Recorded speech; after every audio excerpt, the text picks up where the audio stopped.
What is up, everyone? It is DJ Martini Midwest Reviews coming at you with another video for my channel today. I have a cool update kind of tutorial about the ProReck 3000 arrays and the 4000 arrays. I'm going to do a side-by-side comparison. Got the idea when I was getting ready for a gig, and I really noticed a huge difference, and we're going to talk about that today. So thank you so much for tuning in. DJ Martini Midwest Reviews. If you've never tuned in to my channel before, thank you for dropping in today. ProReck items out here, so thank you so much for ProReck for providing some of those. I've also purchased a lot of those myself as well. Really trying to get my hands on the ProReck 2000 for you guys here as soon as I can. ProReck, if you can help me at all as well, thank you if you are watching these videos. And like I said, no matter what, I will give you an honest review on the items. That's what I like to do, just give you an honest review, give you as much details as possible, do the research so you don't have to, and then leave some links in case you guys are interested in the future. So thank you so much. This is going to be a side-by-side comparison on the ProReck 3000 arrays and the 4000 arrays. I've never really done that. I never really thought about it. I really thought that you get really good sound from the 4000 arrays, but in a smaller venue, I think it's actually maybe too much sound. So if you were in a really small venue, maybe like a bar setting, it's not too much square feet, maybe like a 30 by 30 room, I think these might be a little bit too much. They are very, very loud, and they are almost a little bit brash when you turn them up at a good volume. So I really noticed that in my basement when I was just testing them out, and I'm like, well, let me throw the ProReck 3000s on. And the ProReck 3000 arrays have always been my favorite of all the ProReck arrays. And I have to say that still stands today, even after testing side by side, that the ProReck 3000 arrays are still my favorite. They are 3-inch full range speakers, and then they also have some tweeters. And this side has four 6-inch speakers in them, and they're all full range. So they are very, very loud. They're almost a little bit brash in a small venue. Now, if you have a big venue or you're outside or things like that, they're going to be able to push a lot of sound for you, so that's good.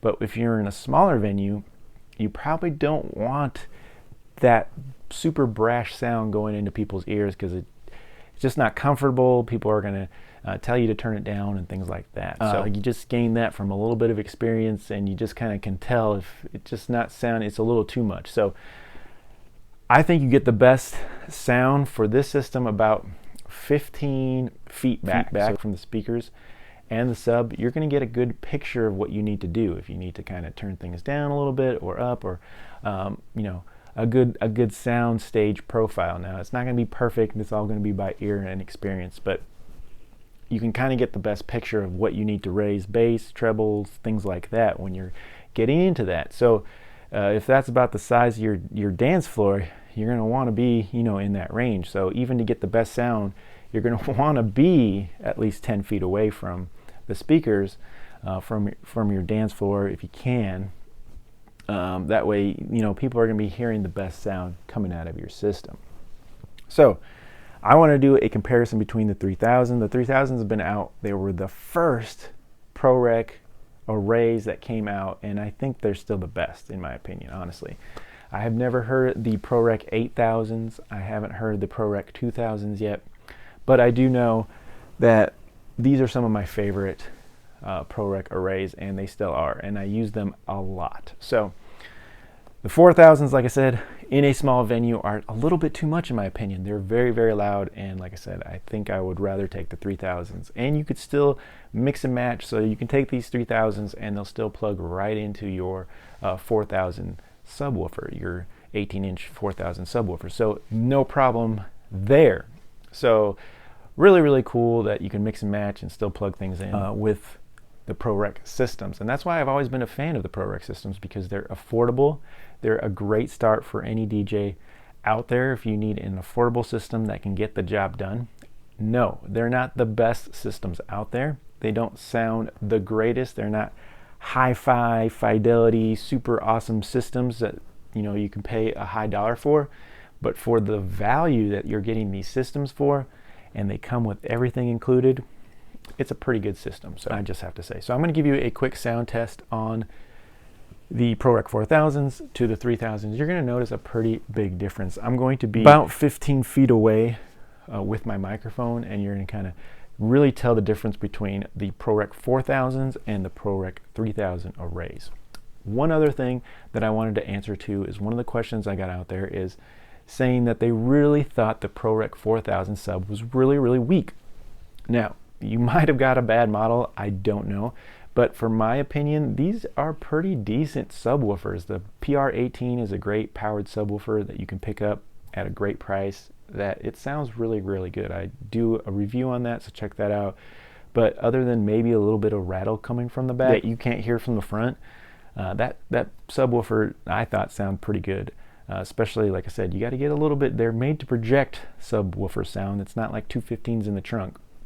They're made to project that subwoofer sound out a little bit, so you got to give it a good 10 feet, and you're going to get that best sound and feel from that subwoofer. And I really think that goes for the ProReck 4000 subs as well. They're 18-inch subs. They do project a nice, good sounding club thump, in my opinion.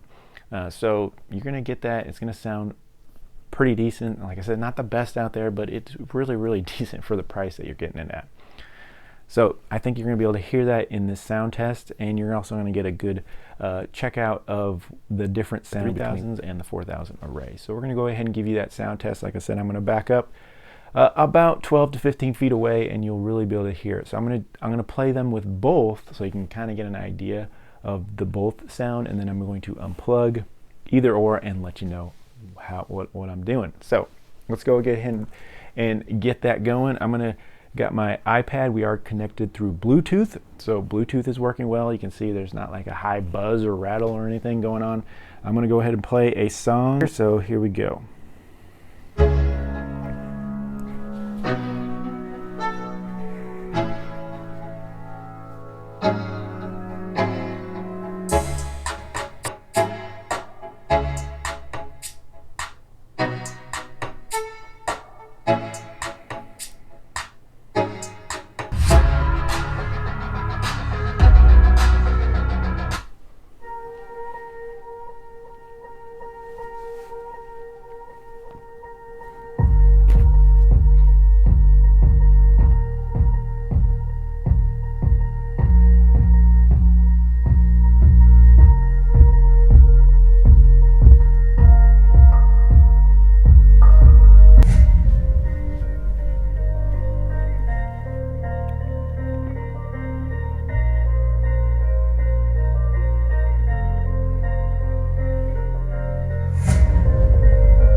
like an addict, do I gotta have it. I ain't even playing, got a really bad habit. If it moves, gotta grab it. Viewers like 9. If the shoe tastes sour, you should taste mine. I'ma stay in power for a long time. Get up, nah, I ain't a quitter. Toss me the ball, I'm a really big hitter. Big picture, I'm a straight killer. I send the song to the highest bidder. Got juice, got...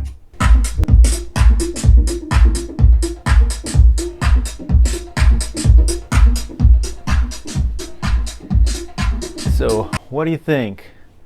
I honestly, you can absolutely tell. Now, I'm doing this as a quick tutorial to show you the difference between speakers, but an amp, but you shouldn't be unplugging speakers and plugging things back in while you're playing something. That's probably not a good idea, but I'm okay if I lose something. I'm doing this on the benefit of you, the viewers out there, so just to put that out there. Don't unplug speakers and plug them back in at the same time while your amp is going. Probably not a good idea. And I'm okay to sacrifice for the people out there. Luckily, everything is going good. Everything's still working.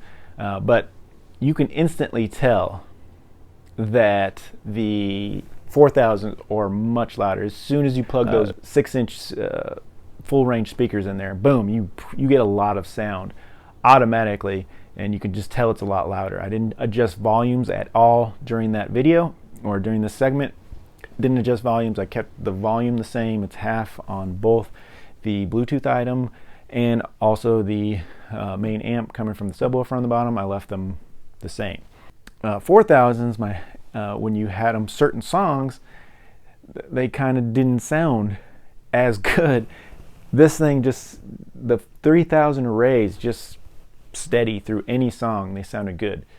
No matter if it was the background treble or even adding some of the bass comes through on some of these speakers. They're not like crossovered that I know of inside the speaker. There's no internal crossover in there, so you're going to get a little bit of that full range sound, and maybe some of the bass is not going to sound good on certain songs, but this one just stayed steady. Like, no matter what the song was, it still performed the same. It sounded good, clarity was good, volume was good, everything just sounded good. When it came to the 4000s, the volume is boom, it's there, it's in your face. Highs, mid-range sound really good, but if some of that bass leaks through, it sounds a little bit distorted in my opinion. But that just depends on the song, so it just depends on the songs. I wish on the ProReck 4000 you could adjust the arrays a little bit, like the volume on the arrays from the main volume. That way you could kind of adjust some of that as well, because I know you can adjust the sub and the main volume, but you can't adjust like the treble and things coming through your arrays. That would be a cool feature in the future maybe, but other than that, I think that's a big example of how powerful the 4000 arrays. They're really loud, so if you need loud, if you're doing some kind of outside gig, you're definitely going to get the sound. You're going to get the sound, but the 3000 arrays are just solid. Like, I was impressed how continuous the sound is, no matter what you're listening to. Like, you're going to get that same sound. You're going to get a decent volume. It's not going to be like brash at all when you're listening to it. Even when if I turn the volume up a lot, it still sounds really contained, sounds good, and I can appreciate that. So for a smaller venue, these are my go-to, absolutely. Along with the ProReck 4000 subwoofer, I think it sounds great. When you're in that distance about 10 to 12 feet away and you're just listening, the bass sounds good. I mean, it's got a nice little thump, you can feel it. So it's matched up well. It also matches up well with other, and you can still use it with other powered speakers. So if you don't want to use the arrays at all, you want to use it with your JBL Eons or your Avantes or your EV speakers, you can use it with any powered speaker. It will link to those speakers. So you can do that as well, and then just adjust your powered speakers to however you want them, high filter, low filter, full range, whatever you can. And this powered subwoofer is still a good sounding subwoofer for the value that it's coming at. So just wanted to bring this out to you. I think it's a good update. I'll let you know, I think it's a good comparison as well, because I absolutely know, if you're listening, I don't have the best mic system here for audio recording, but I'll just tell you right now that I think you'll be able to tell the difference. The 3000 arrays, then the 4000 arrays. But like I said, it just depends on what you're looking for. Are you looking for volume outside? Absolutely, the 4000s are they're gonna work the best. If you're looking for big venues, the 4000s are gonna work. So these are the same speakers that you're gonna get with the 8000s as well. You're just gonna get extra, so you can get more. So you're gonna have even more of that sound. So definitely. I think this is a good example and will help some people with some questions out there about the ProReck 3000 arrays and the 4000 arrays, and also would be, like I said, very similar to the 8000 arrays as well. So thank you so much for tuning into this video. I just wanted to make a comparison on the 3000s and 4000s. Like I said, 3000 arrays are still my favorite. So if you can a la carte these and just get the 4000 or 3000 arrays out there, do it, because they really do sound good in my opinion. And like I said, even if you just buy your own amp and power, use them for a lot of different things. I really can't appreciate their sound. 4000 arrays are still good. They're a little bit brash at high volume, but they're still good as well, and they will promote a lot of volume and a lot of sound out there. Thank you so much for tuning in. Also, like I said, if I didn't answer that question, that if you think the subwoofer is a little bit light on your 4000, I think it's because, like I said, the arrays are so loud that they might drown out your subwoofer just a little bit when you're standing up close. Back up a little bit, and then maybe you'll be able to appreciate some of that bass sound, or you might have to turn up your subwoofer just a little bit more as well. So thank you so much for tuning in. DJ Martini Midwest Reviews. If this is helpful at all, give me a like, give me a subscribe, and we'll talk to you guys all later.